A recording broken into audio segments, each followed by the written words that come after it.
آپ صلی اللہ علیہ وسلم کی صفات و تعلیمات کو لوگوں سے بیان کریں گے، اور اس عہد پر قسمیں بھی ہم نے کھائی تھیں۔ اب اگر ہم میں سے کوئی اس عہد کے عوض اور جھوٹی قسموں کے بدلے میں تھوڑی سی دنیا کی حقیر پونجی خرید لے تو یقیناً ہم نے اپنے عہد کو توڑ ڈالا ہے، اور انہی کے بارے میں اس آیت میں فرمایا گیا ہے کہ اس کا آخرت میں کوئی حصہ نہیں۔ تھوڑی قیمت سے مراد دنیا کے فائدے ہیں۔ ظاہری بات ہے آخرت کے مقابلے میں تو بہت تھوڑے ہیں۔ ایک شخص جب ایمان لاتا ہے تو اللہ تعالیٰ سے فرما برداری کا اور تمام ذمہ داریوں کی ادائیگی کا عہد کرتا ہے، اور عہد والی ذمہ داری زندگی وہی نبھا سکتا ہے جو نفع اور نقصان کو نظر انداز کر کے یہ زندگی اختیار کرے، جس میں ہر موقع پر وہ اللہ سے کیے ہوئے وعدے کو یاد رکھے اور وہ دنیا پر آخرت کو ترجیح دے۔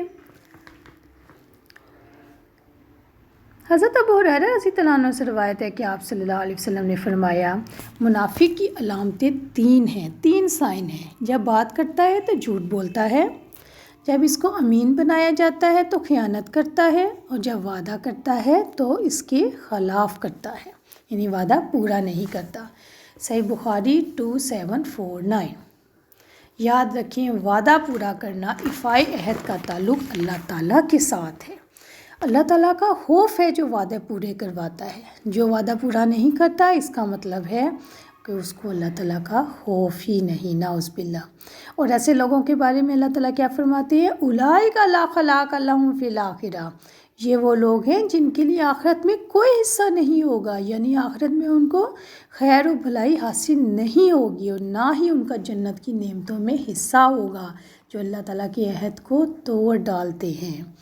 اور اس کے علاوہ ایک تو آخرت میں حصہ نہیں ہوگا، اور دوسرا وَلَا يُكَلِّمُهُمُ اللَّهُ لَا يَنظُرُ، یعنی گھاٹے کا آپ سودا دیکھیں کہ ایک تو اللہ تعالیٰ آخرت میں کوئی حصہ نہیں دے رہی، اور دوسرا اللہ تعالیٰ فرماتے ہیں اللہ تعالیٰ نہ اس سے بات کرے گا اور نہ ہی قیامت کے دن کی طرف دیکھے گا، نعوذ باللہ من ذالک۔ اللہ کا استغفر اللہ، اللہ تعالیٰ ہمیں اللہ کے اپنے عذاب سے بچا کے رکھیں کہ دیکھیں آخرت میں بھی کوئی حصہ نہیں، اللہ تعالیٰ بھی بات نہیں کرے گا، اللہ تعالیٰ دیکھے گا اپنی رحمت کی نظر سے۔ استغفر اللہ، کتنا گھاٹے کا سودا ہے۔ اللہ تعالیٰ قیامت کے دن ان سے بات اس لیے نہیں کرے گا کیونکہ اللہ تعالیٰ ان سے ناراض ہوگا۔ انہوں نے رب کی رضا کو چھوڑتے ہوئے نفس کی خواہش کو مقدم سمجھا۔ رسول اکرم صلی اللہ علیہ وسلم نے فرمایا، جس نے کوئی مال حاصل کرنے کے لیے جھوٹی قسم کھائی وہ اللہ تعالیٰ سے اس حال میں ملے گا کہ اللہ تعالیٰ اس سے ناراض ہوگا۔ صحیح بخاری 4549۔ اور اللہ تعالیٰ قیامت کے دن ان سے ناراض ہوگا تو اللہ تعالیٰ ان کی طرف دیکھے گا بھی نہیں۔ اللہ اکبر۔ وَلَا يُزَكِّيهِمْ وَلَهُمْ عَذَابٌ أَلِيمٌ، نہ ہی وہ ان کو پاک کرے گا اور ان کے لیے دردناک عذاب ہوگا۔ استغفر اللہ۔ لوگ قرآن مجید کو اسی لیے تو پڑھتے نہیں ہیں، اگر وہ پڑھیں گے تو ان کو عمل کرنا پڑے گا، اگر وہ پڑھ لیں گے تو ان کو یہ سزاؤں کا علم ہوگا تو ان کا دل کانپ جائے گا، ان کا دل ڈر جائے گا، اور شیطان یہی تو نہیں چاہتا۔ اسی لیے تو شیطان انسان کو، مسلمانوں کو قرآن سے نہیں چھوڑتا۔ جب بھی آپ دیکھیں قرآن پڑھنے کے لیے بیٹھتے ہیں اتنے کام یاد آ جاتے ہیں، آپ کے بچے، آپ کی فیملی ممبرز، کوئی بھی آ کے کہہ دیتے ہیں ماں یہ کام کرنا ہے، یہ کام کرنا ہے، نہیں نہ پڑھا جاتا ہے قرآن۔ اصل میں یہ شیطان آپ کو روکتا ہے کہ قرآن پڑھ لیا تو آپ کو تو اللہ کی باتیں سمجھ آ جائیں گی، تم تو اللہ سے ڈر جاؤ گے۔ اور مختلف لوگوں کو وہ اپنے چیلے بنا کے، مختلف لوگوں کہ آپ کو بہانے بنا کے بھیجے گا کہ نہیں، یا پھر یہ بھی خیال ذہن میں ڈالتے ہیں کہ ناظرہ پڑھ لو، قرآن پہ قرآن ختم کر لو۔ ظاہری بات ہے عربی تو ہماری زبان ہی نہیں ہے، خالی ناظرہ پڑھنے سے کیا سمجھ آئے گا۔ میں ناظرہ پڑھنے سے منع نہیں کرتی، لیکن اصل قرآن کا حق یہ ہے کہ اس سے ہدایت لی جائے، اور وہ تب ہی ملے گی جب ہم اس کو ترجمے سے پڑھیں گے۔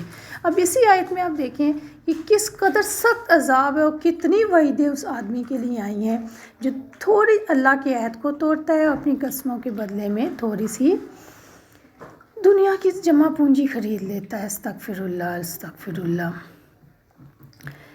اور آخر میں بتایا دردناک عذاب ہے، یعنی جس سے دلوں کو بھی تکلیف ہوگی اور بدنوں کو بھی. یہ ہے ناراضگی کا عذاب. صرف جسم کو تکلیف نہیں ہوگی، دل بھی کانپے گا، دل بھی تکلیف اٹھائے گا آخرت میں، اور بدن بھی. اور یہ ہے ناراضگی کا عذاب، دیدار الہی سے محرومی کا عذاب، جہنم کا عذاب. اللہ تعالیٰ ہمیں محفوظ رکھے.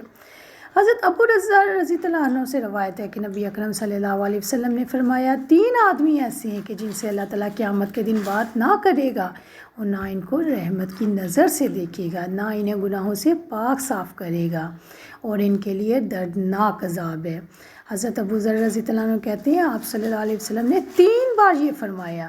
حضرت ابو رضا رضی اللہ عنہ نے عرض کیا ہے اللہ کے رسول، یہ لوگ تو سخت نقصان اور خسارے میں ہیں، یہ کون لوگ ہیں؟ آپ نے فرمایا ٹخنوں سے نیچے کپڑا لٹکانے والا، دے کر احسان جتانے والا، اور جھوٹی قسم کھانے والا. صحیح مسلم 293. استغفر اللہ. اللہ تعالیٰ ہمیں محفوظ رکھے ان ناراضگیوں سے، ان عذاب سے. اگلی ویڈیو میں انشاءاللہ تعالیٰ ہم اگلی آیت کو دیکھتے ہیں. السلام علیکم ورحمۃ اللہ وبرکاتہ.